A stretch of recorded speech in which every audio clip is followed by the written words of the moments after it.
So we're talking with Rob Fieldhouse today about creative direction and what that means for photographers. Like, how do you talk to creative directors and brands who you want to work for? Rob's got a lot of experience choosing photographers, working with photographers. He knows what to look for, and we're trying to basically unpack what that is for you so that you actually know how to organize your portfolio and present yourself in a way that like talks to the brand and talks to creative directors. So, Rob, just tell me like real quick, like about your background, how you got to where you are running your own agency, basically. Well, I'm a Brit who's part Scottish. I grew up in London. I went to Chelsea Art School to study quite a new course at the time. It was called Design for Communication. So it was grounded in visual graphic design, layout, typography, all those kind of core skills, but specifically about how to communicate from a brand perspective. And so yeah, that was really great. You know, a lot of it was kind of real time with real clients in the latter years. So very quickly you're thrown into agency environments or thrown into in-house brand environments, trying to talk to them and understand what the problems that they want solved are. From there, you know, I worked in London for quite a few years, you know, across different types of agency, really, from the more traditional to some of more like live event stuff. And then eventually I met an American girl, fell in love, moved to the States, married her, and started a design advertising agency with her. Cool. So you went through sort of like a traditional advertising training, basically through school. Is that was what you went through at that time, like still relevant to like what the advertising world is like today for you with clients? I mean, I think, you know, if you are a visual person and you're working around brands, having that grounding in, you know, how to communicate in small amounts of time Yeah. is so crucial. That has been relevant since the start of products and selling, right? I think the way that brands operate has changed so much. You know, technology, the spaces that they communicate in have evolved. So I think, you know, yes and no. You know, if you're in the industry though, you're moving with it, right? Yeah. And you're trying to stay on the cusp, and you're learning all the time. And I think that's, you know, that's what you've just got to be doing.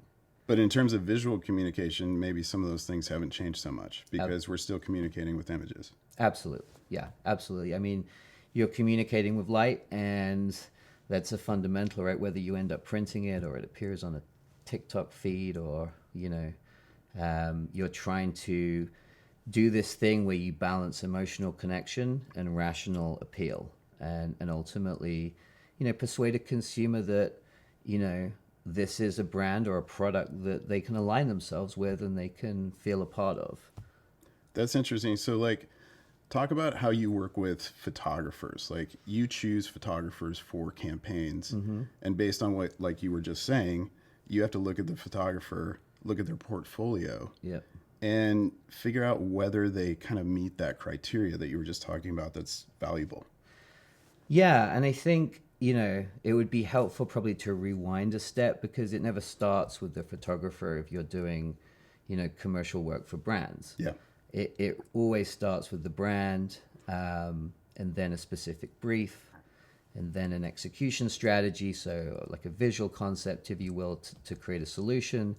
And then you get into, okay, like how are we going to execute that? And for me, you know, my specialty is working with photographers, you know, some motion as well, but primarily still. And so it's this journey, right?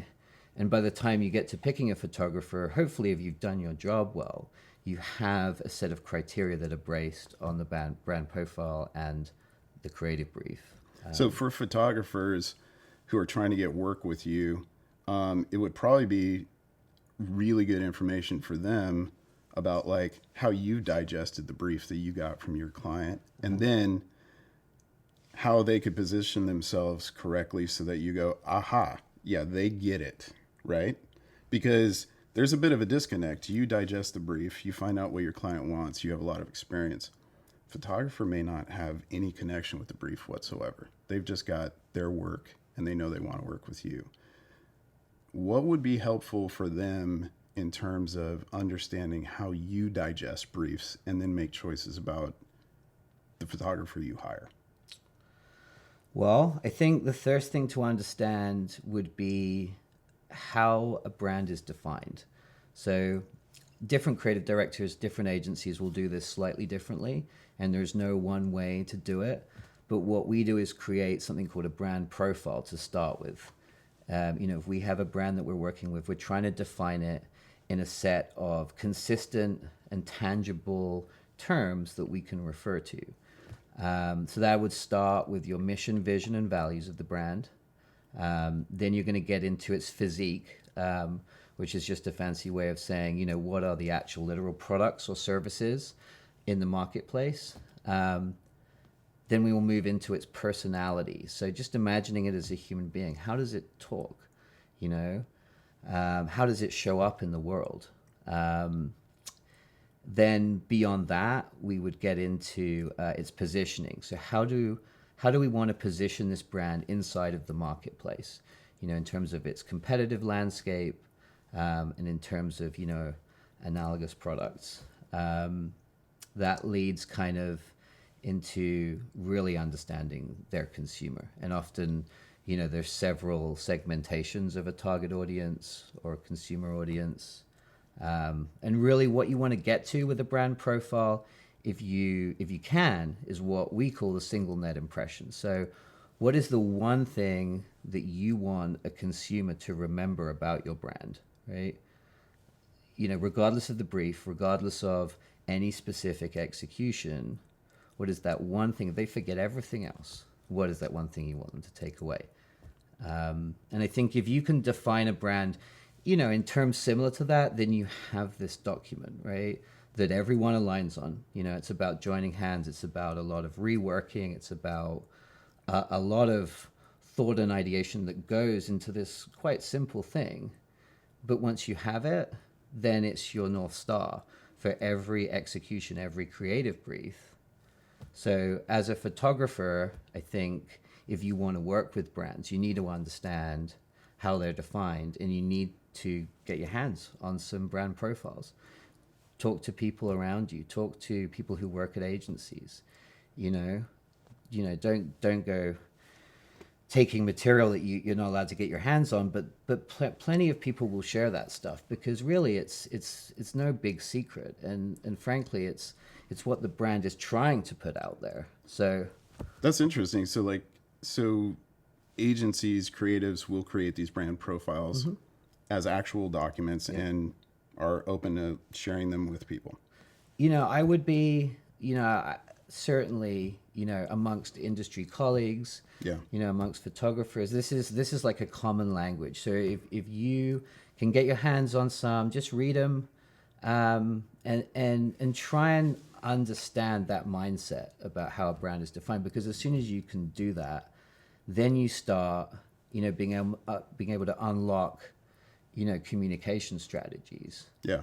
Because you just feel when they make sense, right? Because you check everything against the brand profile. Is this what the brand would want? Is this what the brand would do? Is this how the brand would talk? Is this how they would draw a picture, take a photograph, That's really cool. So it would be great to be able to see a brand profile as a photographer, because you could get all this wealth of information about how to inform the stuff that you shoot. So what about like photographers who don't have access to, they don't have friends in the advertising industry where they can ask for a brand profile? Is that something that they could kind of do themselves, like make their own brand profile so they understand how to, test shoot so that they could attract work from you or the brand? Yeah, and I think there are books and books and books on defining brand, right? And so you're certainly going to be able to get brand profile templates. I'm sure that there are resources around, the educators in the industry, where you can pull sample brand profiles. And if you can't find the profile of the specific brand that you want to work on or that you're aligning yourself with, then you can do that exercise. And I think, if you've read enough brand profiles, you start to see how they come together. And that would be, definitely a worthwhile exercise to do again and again and again. See, that's so interesting because so many photographers who ask my advice are like, I don't know how to get clients. That's basically like the number one thing that I get asked. And I'm like, well, who do you want to work for? And they're like, I don't know. I was just out there testing with a bunch of models. And I'm like, why are you doing that without any sort of like direction or idea of like what you want to create? And I think just knowing that there's the term brand profile and that it's an actual thing and you can find like templates for it, that's kind of huge, because as a photographer, if I didn't know, I'd be like, well, maybe this isn't a thing. I'm like writing copy about this brand that I want to work for. But there are actual templates out there that they could find and use. Yeah, think about it like you're going on vacation, right? You don't show up in a country without at least trying to speak their language a little bit, right? You got to have, maybe buy a beer or order a taxi at the end of the night, whatever it is. So I feel like if you want to talk to brands, you should show up being able to talk their language, at least to a degree. And, which involves research.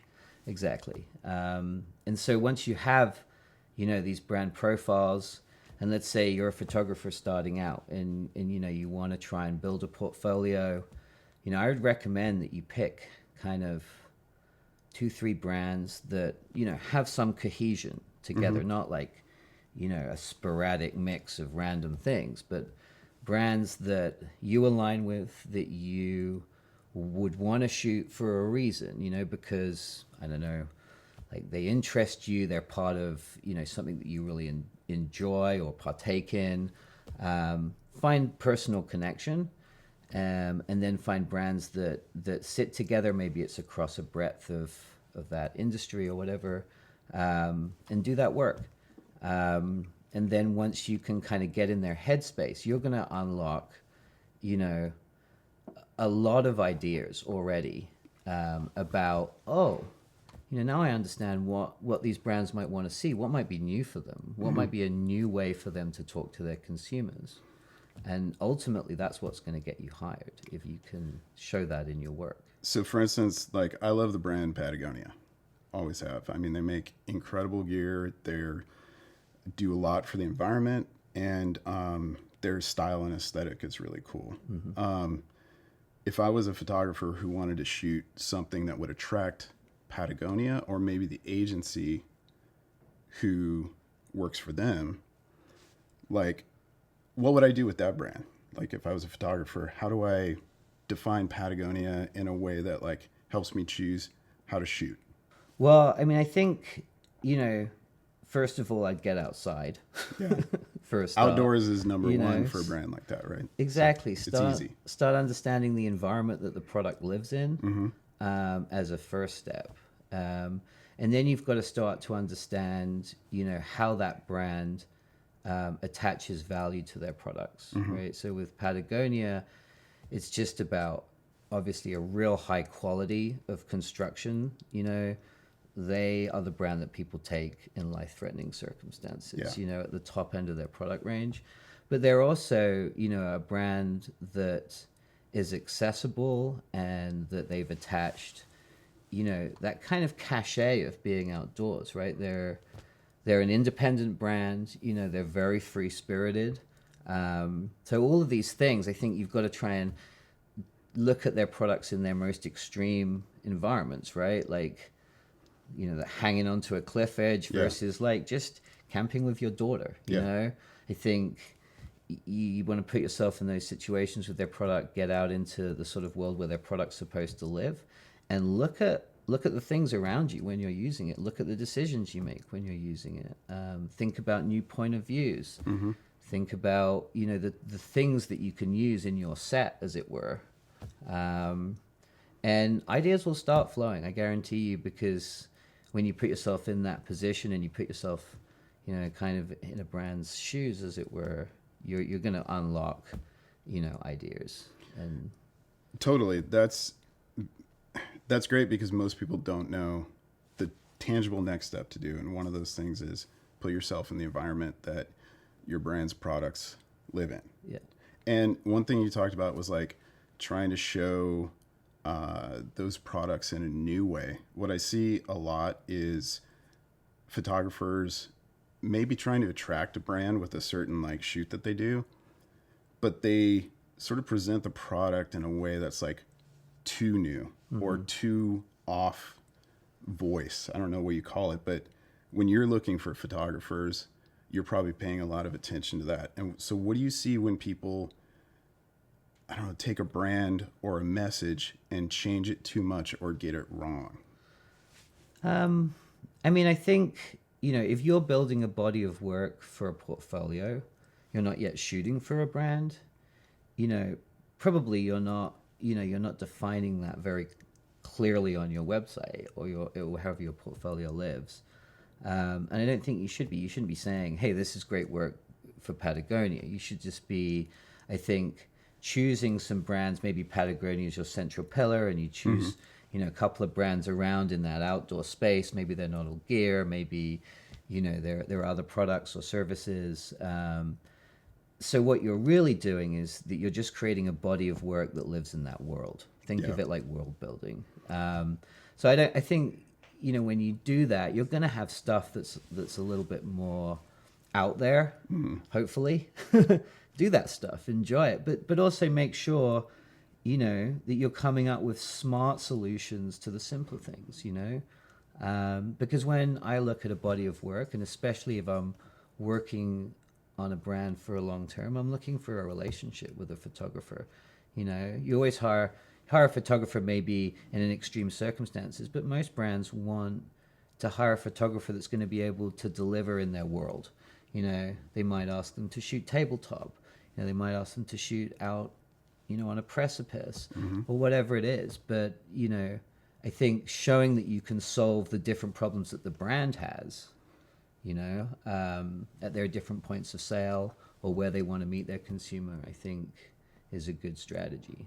Yeah, so there's like a certain amount of awareness that they have to have about the style that they're creating. Like a photographer has to know, first of all, the voice that they're trying to communicate in, what the brand already does, can they speak that language? And then to basically tell you that they could do that consistently and they can reproduce it. So therefore they have to understand what they're doing kind of. How do you like gauge that when you're looking at like a photographer's portfolio?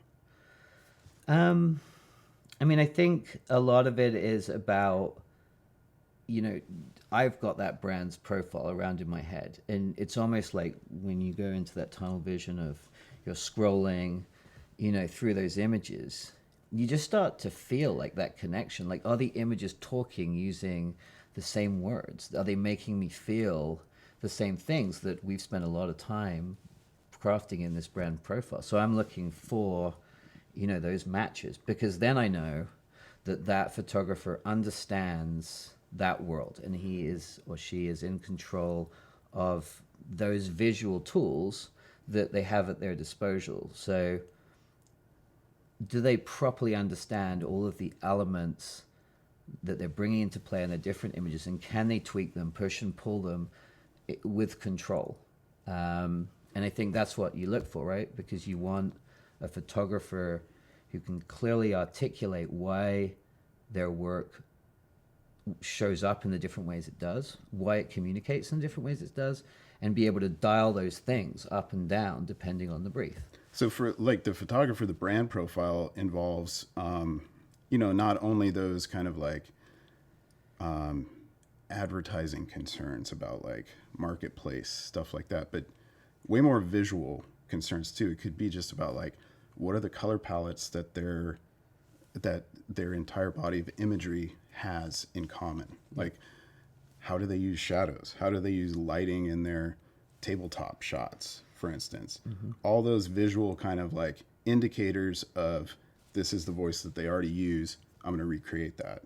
How much are you paying attention to like those fundamentals like color, lighting, stuff like that when you're looking at a photographer's portfolio, I guess. Yeah. That's an interesting one because, those are tools that create very specific moods, looks, feels. So most importantly, I'm looking for a cohesion in the way that they've hung their imagery in their portfolio together. So they're paying attention to how the different images in their portfolio interact with each other. And there should be a point of view there. But I'm also looking for control, right? I'm not necessarily looking for them to absolutely nail the same color palette that I would nail, right? Because that's not what it's about. It's about, are they inside of that thought process about color palette? Are they in control of what that does to the look and feel and tone and emotional content of an image? And can they control it successfully? So it's not so much about did they get that exactly how I would do it, because every brief has a slightly different, and I haven't given them the brief yet. Totally. So, yeah.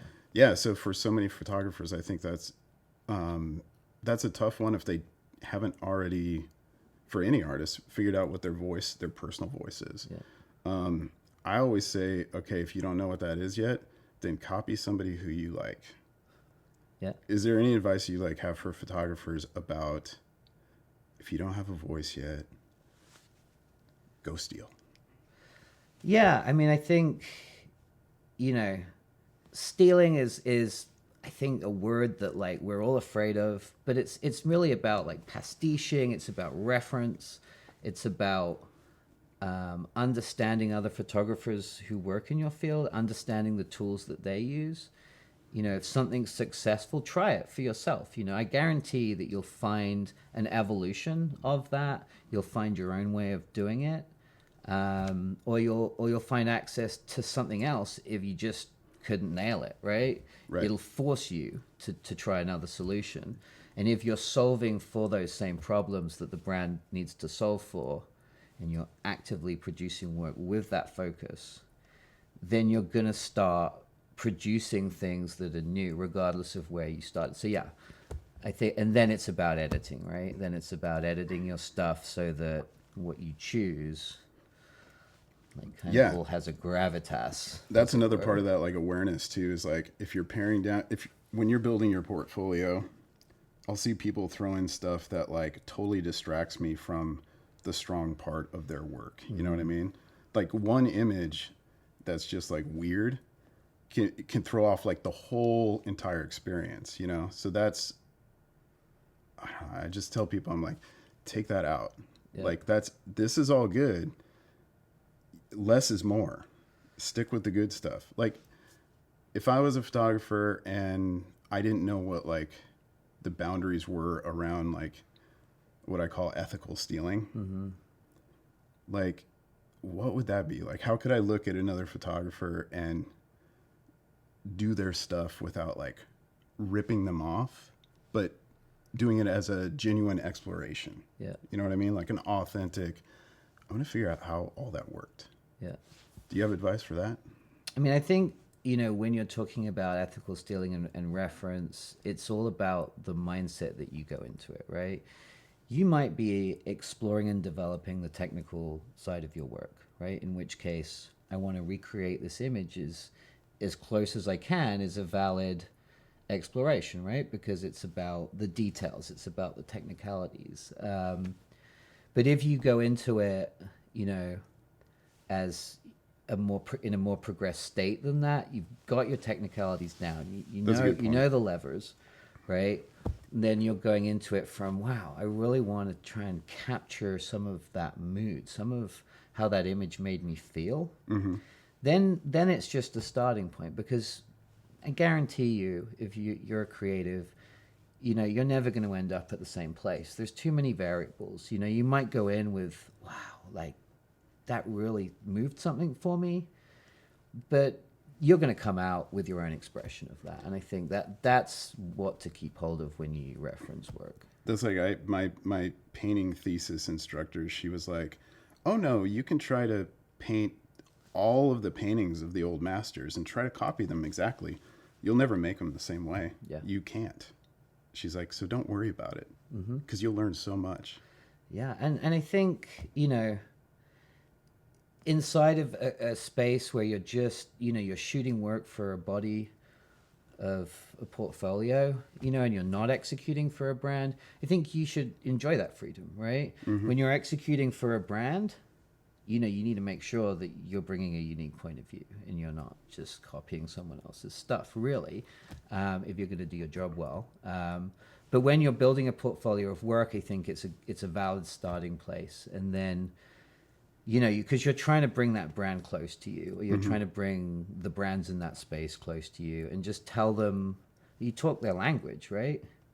And here's my toolbox. Here's my breadth. And it's interesting when you talk about like that outlier image, the one that can like the curveball in your portfolio, and It's like can be a big red flag. It's a hard one because you want to have work in there that pushes the spectrum of the breadth of what a brand could be, but you also don't want to have people go, what the hell is that? Like, so that's where I think you take advice, right? You have people review your portfolio. Yeah. People who, have also some affiliation, hopefully, if you've picked something that kind of is something you're passionate about, then probably you've got friends, people who you do that with. Those are the people to turn to who understand the brands that you want to work for. And they probably look at their ads. They probably, go in their stores. Yeah. So I think that's where you're like, is this cool? Is this something that this brand would, Yeah, to get somebody else to say like, all this, yes, that does not speak their language. Like, that's weird. Also, what about trying to reproduce or develop your portfolio around work for like top major brands versus like stuff that's maybe more local or just like smaller tier brands that are, I don't know, more accessible and maybe have a look that isn't like totally played out like on the global scale. I mean, I think you got to do yourself some favors and you've got to be realistic is a start point. I mean, saying I want to go shoot for Apple is like, it's a trap, right? I mean, their imagery is boring as hell. It's beautifully executed, but it might as well be completely CGI. They do creative campaigns. I mean, they did something in England recently with, cats. That's all just about the quality of their camera, right? Like what you can. But at the same time, I think it's smarter, and it's going to be more productive for you to pick a range of brands. So let's stick with the Patagonia example, right? Cool. Like Patagonia, let's say that's your big brand, right? Then look for a local company that's making backpacks and they're hand stitching them, That's great. And then look for, a company that is doing something that's kind of parallel. Maybe it's about the National Park Service, right? So now you're coming at it from, a space of, it's a government organization, which completely changes things, but now it's more about the environment. So pick like, a trifactor of things that are going to have you explore that space versus just chasing, like, I want to work for, Nike and Coca-Cola and, I think. Because that can feel like an insurmountable task, but if you're like understanding, maybe a brand like Patagonia, their voice and their messaging, and then other even smaller tier brands, maybe local, look at you and go, they know how to speak their voice. We want that voice. Yeah. Because that's like the top tier and we're coming up. So we're going to hire photographers who also understand what the bigger players are doing. Yeah. Yeah, 100%. And I think, it's funny because the question you asked about the outlier stuff in your portfolio, I think it is important to have an image in your portfolio or a few images that do make a creative director go, okay.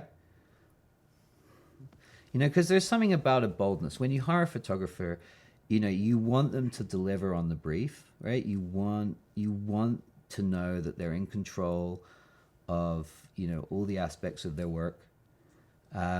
but you also always want to leave a shoot with something unexpected, something that crushed it, something that forced you to change your idea a little bit during the shoot, because like, wow, we got to use that, right? And so I think that's the extra, and you got to speak to that at least to some degree, I think. That's cool to hear because I mean, I have heard from some photographers that like I leave the last 20 minutes of the shoot to do some exploration, to do some weird stuff.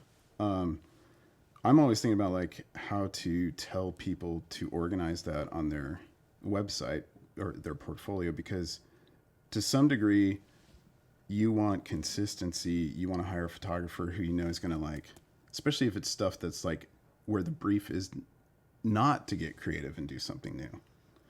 You just need to photograph a bunch of bread. You know, you need to photograph a bunch of food and do it consistently across the board and just execute. So when you see that outlier image, you might be worried like, oh, this photographer is going to come in and like try to get artsy on me. I'm thinking about how to organize that in a portfolio, being like, is there a separate section where it's like experiments or exploration? I don't know.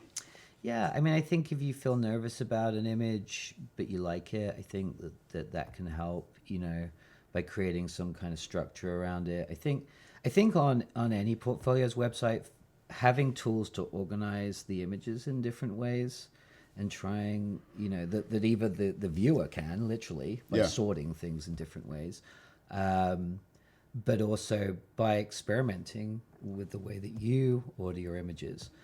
You know, I work for Panera Bread a lot, right? So, you know, those bread and butter shoots, if you will, right? If you will. Where you're just shooting 300 products across their menu. Yeah, you you're know? not looking for artsy fartsy. You're not looking for artsy stuff, but maybe you're with a newer photographer, right? Because that's, you know, a 4-week shoot or something ridiculous, and you want to create value, and this is stuff for their app and for their web, and it's, you know, thumbnails. But maybe there's space inside of that shoot, like you say, if you build in a space to play in the right moments, maybe you do something that gets you the next job up the ladder next time. You know, and I think, you know, you should never be just jumping there. Yeah. But, you know, if you're working with someone like me, and obviously with you as well, you know, I think it's important to give photographers space to play. You know, I'll always say, okay, here's the art direction for this shot, right? But here's what's important, right? Here's what I need that image to do. Yeah. And then here's the space that you can play in, right? That's cool. So trying to give rope, right? Trying to give some space, you know, that you can still meet the objective, the brief, but without being like. Do you find that you get really cool results from that? Of like, do photographers ever just surprise you and you're like, oh, that's good. We'll either use that or save that for the next shoot because this is what we want to do. Oh yeah. Well, you know, you put it in your back pocket. You're like, actually, that's worth exploring as a whole creative concept, you know? Sweet. And then you do a test shoot with them or something for a day. And then all of a sudden you've leveled up. Like you're no longer the guy or girl shooting, you know, just the menu stuff. Yeah, All of a sudden maybe you're shooting, you know, billboard campaign or whatever. Because you decided to experiment a little bit and there was space to do it. Do it in the right place at the right time, and be very, very clear with your creative director when it's okay to do that, you know? I think that's key too, is that communication, because like if you come back with like the brief shots and then you have some weird stuff in between, they're like, so what's that? And you didn't communicate. If you're clear, you're like, I got you the brief shots. Yeah. And at the end, I did these experiments. If you see anything in here that you like, talk to me. You know what I mean? Because that way you know you're safe. 100%. Yeah, exactly. And it's exactly that. It's like, you don't want to compromise delivering what they want.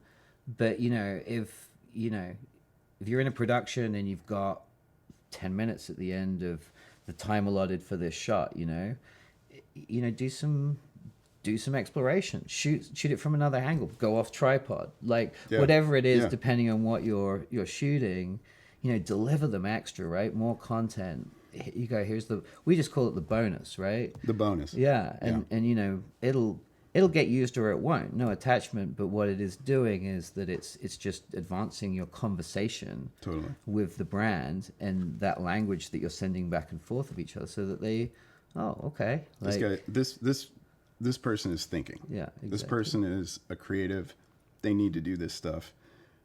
They're trying to push it forward. yeah, you know, if you're getting crushed, and the client's worried you're not going to deliver, that's not the time, right? You'll Just know. get it done. You'll know. Yeah. I'm curious what you think. I was just talking to a photographer the other day. He has his main body of work that he wants to present to clients. And then he has stuff that he's like proud of, but maybe isn't speaking the most contemporary voice. Maybe people would see it as being like a little bit of an older style. It's still like totally tight. He's creating a separate part of his website that's like sort of like the archive, right? I see some photographers will have archive. That way they get themselves out of showing stuff that maybe looks dated or not totally on topic, but still showing it because it might be cool. He was also going to put just like literally snapshots that he takes on his phone of like cool stuff that he sees, like something that speaks to his aesthetic, like an old dictionary and like the color plates in an old dictionary, a crazy like, you know, vintage shirt. But these things are still all on topic for his personal style. He was going to put those in the all the things category, where you as a creative director, you look at his main body of work and you're like, oh, that's consistent, tight, speaks the voice. If I have more time, I can dip into like what makes him him and his more personal interests. Do you think that's like a good way to organize a portfolio? Yeah, I mean, I think as long as you're clear about the type of work that you want to get, Yeah. you know, and you have that front and center without needing to find it, because, you know, I don't want to be clicking through, Totally. you know, 8 different subject matter topics that are taking me on this like schizophrenic journey. You know, I want to know that you're passionate about the type of work that I want to achieve, and hopefully that's Right. why I found you. So that work needs to be front and center, you know. And I've seen it all different ways. I mean, I think, you know, having a section for your personal work, if that's how you want to call it, but that's also a little dangerous because, Yeah. you know, I want your personal work to be the work that I want to hire you for, because that's where your passion is. So be careful about that one. Totally. I think, see that. I've had retouchers that sent me their portfolio, and then I went into personal work and there's like drawings in there and stuff, you know, or there's like something that you're like, wait, what is this? You know, like kind of keep that separate. a little separate. Yeah. I mean, I think every case is different, right? I think, you know, if it's a completely different art form, like, you know, hand drawing or whatever, then sure, have a separate website. You know, if your personal work is vastly different to the work that you want to get hired for, Totally. I probably have some questions about why you want to get hired for the work that you want to get hired for, right? Yeah. But you know, I think like having sections that like allow you to be a little bit more loose are a good thing. A lot of people are like, oh, here's some stuff I took travel, or obviously, you know, if you're a commercial photographer, here's my editorial work. You know, those kind of things are good, but there's got to be a relationship, right? Yeah, totally. Or put it in a separate place, you know? Or if it's, you know, maybe it's about the technology you're using to shoot, then maybe, you know, think about your website versus your Instagram, or, you know, where you can show, you know, behind the scenes, you can show how a little bit more of your process. Because I think one of the things that I will always do once I get a short list of photographers is try and understand what they like to work with, because that's what it comes down to once you know that the work's on the money. And if I can see on your Instagram, you know, a tight set, you know, people clearly having some fun, and then I look on your website and I see the great work, you know, and I get that insight, that's so useful for someone like me. And that's so useful for people to hear, because like they don't know how to present themselves. I get hit with that all the time. And it's like, don't show too much, but show a little more. And so they get frustrated. They're like, I don't know how to organize it. But this is good because it's like tiers of communication, really. Like you have your front end is like, I don't even want to have to click a button when I go to your website. I want to see exactly what I'm looking for in the voice that I can read quickly and I know you get it. Once you make it to my short list, then I want to learn a little bit more about you. So that was what I was going to ask. Like, do you ever encounter a photographer's portfolio that maybe hits all like the voice stuff, maybe hits the look, everything, and you're like, that looks exactly like my brand that I'm working for. And then you go to dig deeper and there's nothing. And like, does that worry you? You're like, well, maybe there's no like person behind all of this execution. Does that ever come into play? I mean, I think you're always looking for it, right? Because in this industry, you know, there's a lot of pressure to produce in the moment. And that comes with a need to understand the people you're working with. And often with photographers, you know, they're not in the office, right? You're hiring them for a specific job. And you're also hiring a team that goes around them. That's usually a collaboration or it's bought from the photographer, you know, stylist, digital tech, you know, all of the rest of.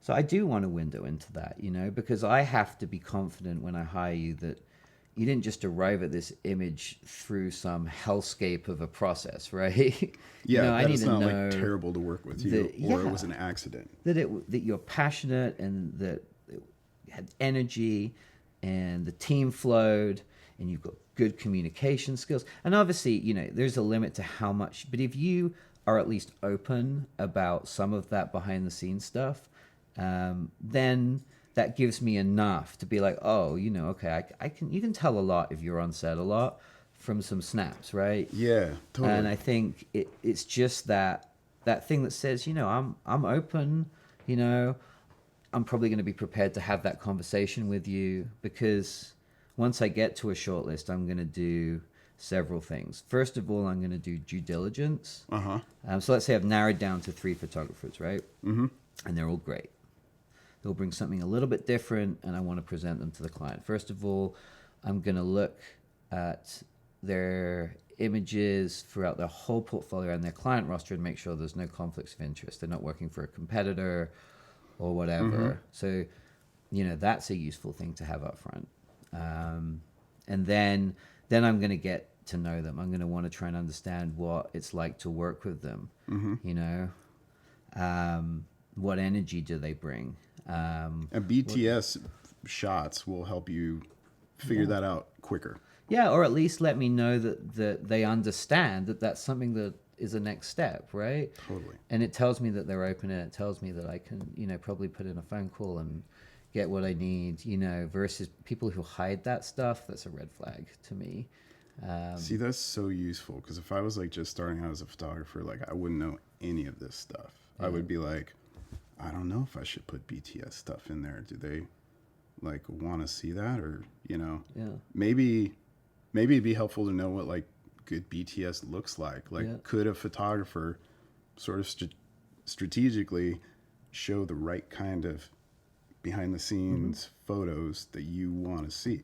I mean, you curate everything, right? Yeah. I mean, and I think, you know, with the BTS stuff, I think Instagram's, you know, a classic place to show that. I'm not saying necessarily that you have to create a section on your portfolio, but you know, if you've got your Instagram little bug at the bottom, then you know, when I go there, I want to see something different. I just want to see your favorite images from your portfolio repeated on your Instagram. You know, use that space to kind of like move the camera, right? Like come at your body of work and who you are and in your creative process from a different angle. Give me more information. You know, that's a really good structure. Like, it's really good information for people to know is like, how do I structure all of these different spaces? I got my website. Right on the front, I want to have all the images that speak professionalism and consistency and reliability. I want to have maybe something on my website that does say a little something about me and about like what my stylistic interests are. And then on Instagram, I can show maybe some images that you don't see on my website that could be a little bit more experimental, and also BTS shots. Yeah. So that like complete structure for presenting yourself to a brand or an agency seems like that's like a tight package, right? Yeah, and I think you can also use your Instagram. You know, if you're really clear about the visual world you're in, you can use it for the things that inspire you. You know, I think as long as it doesn't become all over the place. Yeah. You know, like what book are you reading? If it's about the subject matter, right? Did you take a trip? Totally. You know, that made sense. You know, I don't want to see your kids, and you know, not because they're not lovely, but like, Yeah. that's not the space. Hopefully you've got a personal Instagram for that. But if it all like cohesively forms, Yeah. you know, a more rounded idea of you and how you approach your creativity and your passion, then yeah, it's awesome. That's good, because I think like when I was much younger and like starting out in art, like I wasn't sure if I had good taste at that time, and I probably didn't. So part of it is probably having like the confidence that like you've developed your taste enough to like actually show it to people, and for them to be like, okay, yeah, that's cool. Yeah. And you understand like your interests and your visual like aesthetic. Yeah, and I think that's, you know, I'm trying to put myself back, you know, 20 years in my career, and that it's a tough one, right? Because that confidence does come through experience and working and having conversations with people and understanding.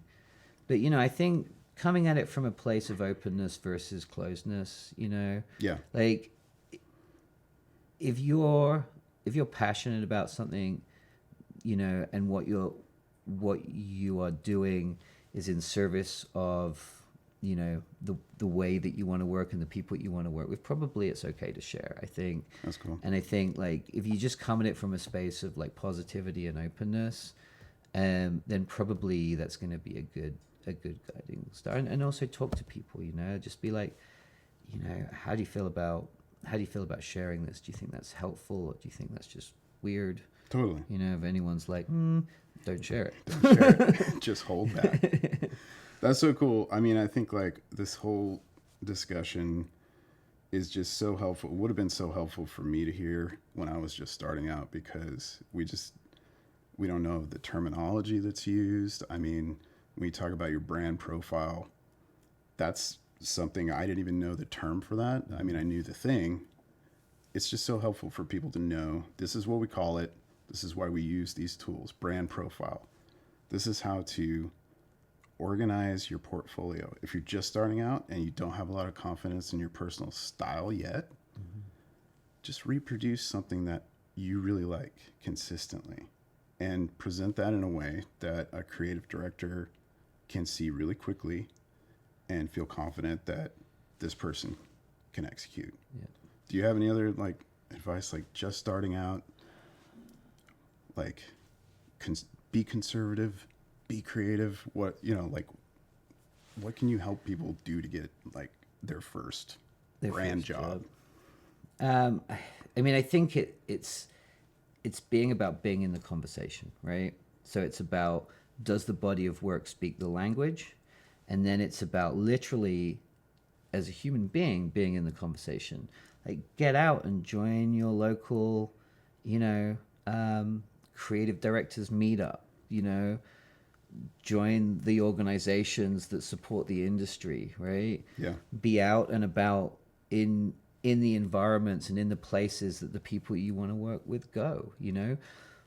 I think like start conversations with agencies, you know, offer to come in and like just intern for a moment or shadow, or just if you're really starting out, I think it can be useful just to say, hey, like, you know, can I come in and just watch you work through a creative brief, or Totally.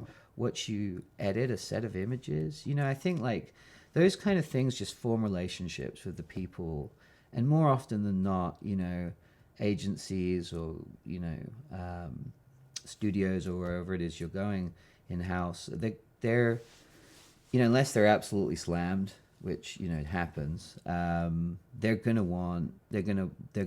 be enthused, and they're gonna be energized by people, you know, wanting to be a part of the conversation. So I think that's what it's all about. That to me is like great advice. Be part of the conversation. Exactly. If you're not in the conversation, find a way to get in. Yeah, exactly. And there's so many ways. I mean, I think, you don't want to ever be sneaky about it, but I think lateral thinking, finding ways to get inside and show some of your work.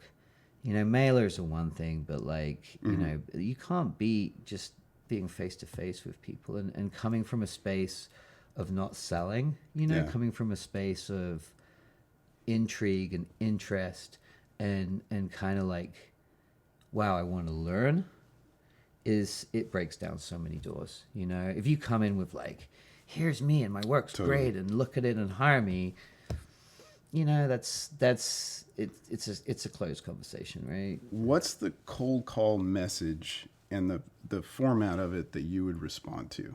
Like, what I mean by that is like, somebody sends you a message on LinkedIn, somebody sends you an email, somebody sends you an Instagram message. Where is the spot, and like, what is the tone of the message that you get that you would write back to? I mean, I think, coming from a place of some gentle advice is always a nice starting point. You just be like, hey, I'm kind of new in terms of starting out as a commercial photographer. I really loved the work that you did for Patagonia. I'm really interested in that space. I'm so passionate about it. Do you have any thoughts on like these 3 images, and be specific about the type of feedback you want? Don't be like, hey, can you just review my portfolio? 5 minutes of their time, right? Yeah. If you give them a big ask, like, would you be able to come and have coffee and review my most people as a first point of contact are going to be like, whoa, like, I'm very busy. But if you can just be like, just start a conversation with a specific actionable piece of feedback that leans on their expertise, and you're going to create, a conversation probably that makes both of you feel good. Because you're going to want to help. You can go from there. Yeah. You like to help people and talk about creative stuff. Every creative remembers what it's like to be starting out, and if they tell you that they don't, they're lying. And if they tell you they're too busy, somewhere inside they're going to be feeling a little bit bad because, so make it easy for them to say yes to something. Make it easy for them. Yeah. Like, be respectful of their time. Yeah, make it a small thing. Make it something they can do in 3-4 minutes in an email, then grow it. Because that's one small thing somebody can do to get in the conversation who maybe doesn't live in a big city that has an ad industry. Yeah. They could do it online. If it's like a genuine thing, they found somebody whose work that they admire and they would love to work with, ask them a simple question. Yeah. Go to your Addy Awards, your local chapter's Addy Awards, because you talk about like, I don't know any creative directors or whatever. Go to the places that they're going. Local chapter Addy Awards, annual thing, and they have meetups, every month at least, and these spaces are not just for creative directors. These spaces are for the teams that bring together work. And where you want to be is on those teams. So, that's great. I didn't even know that. So you could go to an Addy Award and just mingle and just try to meet people because, hopefully you have a genuine interest in the work that's created. Join the local ad club. Yeah. And, there's chapters all over. I think, do your research and find out about, these different organizations. But, the ad club is, something that is ubiquitous across the States. So, and there's chapters all over the place, and the work is local, and then it goes from local to regional to national, and you win the, and so, but everything starts with a local chapter, and it's about your smaller agencies. It's about, smaller brands that are local to hopefully your place of business. And then that's always a good place to start, right? It's about getting known in your own market versus like, oh, I want to shoot with X brand out of New York, like totally. It's a ladder, right? Yeah. Yeah. Starting local is the best way because you can say, even online, you can be like, oh, it turns out I'm, right down the street from you. Crazy coincidence. That makes a connection. Yep. A lot of people, like a lot of photographers I've talked to, feel more comfortable like working with local brands because it's like less pressure to like first of all, maybe they don't know how to go after bigger brands. I kind of always recommend talking to the agencies that serve those brands. Real quick, do you have any thought on like going brand direct versus going to try to get work with a creative agency? Yeah, I mean, I think, if you're starting out and it's local brands, you've got to be a little bit careful. You can't wade in there with like, can I see your brand profile necessarily? Because if they're just, a small brand that's popped up like an independent shop or something, maybe they don't have a brand profile. Maybe it's all in their head, right? But if you understand the brand profile, then you can probably bring them some knowledge, and you can gently bring them some ways of understanding talking without being, judgmental, of course. If this is a larger brand, a mid-sized to larger brand, they're going to have a brand profile and probably an agency, so you get more into that vernacular when you're progressing into those spaces. But regardless of whether a brand, has had the opportunity to work with, creative consultants or designers, if they're successful, then they've done the footwork, and they might not be articulating in such a, concise way that, trained creative professionals would. Totally. But if you understand it, then you can help them get there. And that is, a huge add. If you show up as a photographer working for a small brand and you can help them define those things because you know that those are the things that they need to define. Wow. Then you're almost doing part of my job, So That seems like such an incredible additional value that as a photographer you could give to a small business, a restaurant. And you've done that before. Like, so for instance, for like a restaurant brand like Blood and Sand, if you bring that business, just even a simple brief that talks about like what you see about their brand just as a restaurant, they're like, oh my God, like how do they respond to seeing where you've sort of boiled their message and identity down to a document? Well, I think it's always going to help because, if you can go into a project inside of a conversation where you're trying to align on a set of principles, right? Yeah. Then they might not necessarily agree. But if they see something, that's explained or written down or like has a cohesive, then there's a talking point, right? And they can say, oh, no, that's not quite right. But then why, right? So now you've created a conversation.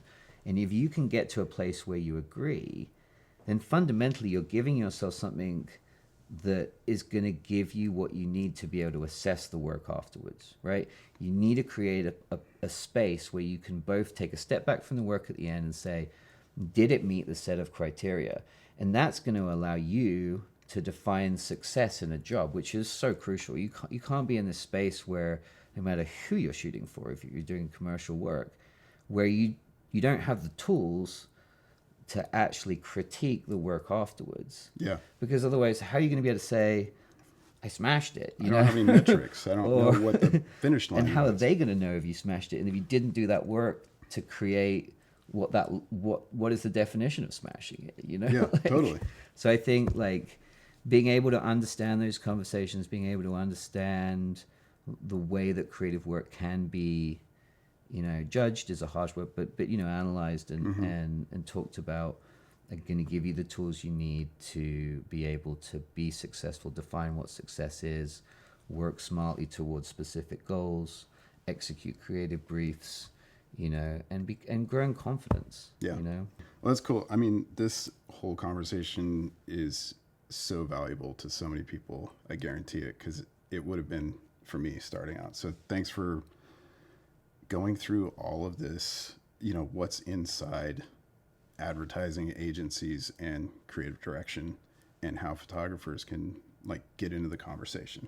It's been awesome. Thanks. Yeah, man, it's been a pleasure. I hope it's helpful, and we'll have me back someday. No, that's awesome.